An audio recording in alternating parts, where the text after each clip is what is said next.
Pilch came along in the 1990s. Actually, it started in New South Wales. That's a bit of a surprise to me because most good things start in Victoria. I joined the Public Interest Advocacy Centre in late 1989, and one of my first projects was to establish a pro bono service within PIAC. It used to be said that the top end of town didn't know what legal centres did, but we concluded that we didn't, as legal centres, know what the top end of town did. And so we went to them and said, look, there are these various forms of assistance. We had felt, and I particularly having come from South Africa, had felt that there seemed to be an absence of the private profession involvement in pro bono work, certainly in New South Wales. Going to the major law firms was quite an interesting experience because it was a bit like the steak knives on TV. We were saying to them, we want you to join, we want you to pay a membership fee, and we want you to give us a secondee. We don't want much. And a lot of people thought we'd be thrown out a window, but by and large we got a pretty good reception. Having spent nearly 40 years at the bar, fairly concerned about making a good living, but feeling pointless and inadequate most of the time, I was astonished to find that pro bono work was pretty much the only work that actually made me think I was doing something useful. Pilch is somewhere where passion meets vocation. It's a place that for me has been the source of many great and long-standing friendships, and it's been a place to me where I've been privileged to work with people who share a profound commitment to human rights and access to justice.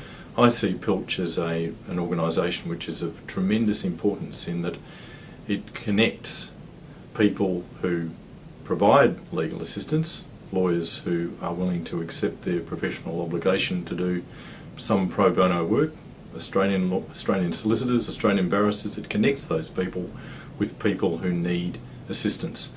Pilch was at least nominally responsible for the Tampa litigation, which was my first foray into refugee work.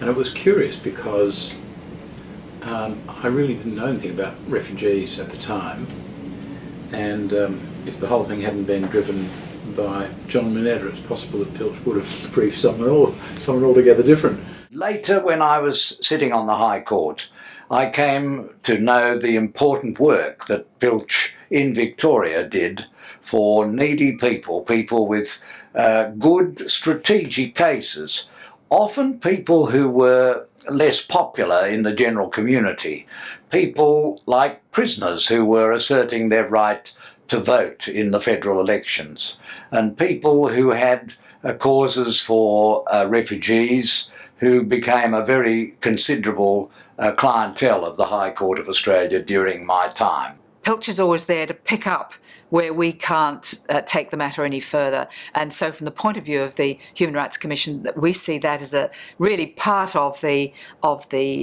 delivery of proper legal services to the wider Australian public. What the promise of Justice Connect is real justice for all. It's certainly a wonderful contribution, and it's one which the lawyers of Victoria and New South Wales come together to achieve, and I congratulate and thank them. Your capacity to deliver the service, which is essentially the objective, will be significantly increased, and the end result will be that the people who most need it will actually start to receive those services across Australia, and I'd like to see that idea develop at a broader national level. I'm very keen to see the highly successful model of Pilch exported, perhaps beyond Australia, beyond our borders. If you're ever looking for a co-tenant in Geneva, then the International Service for Human Rights would be very keen to accommodate you. Very sorry I can't be with you to join in the celebrations of this marriage. It's very nice to see marriages in society. We like to see marriages in society, and this is a marriage between equals. And I'm not sure which one is male and which one is female, or whether maybe it's a same-sex marriage.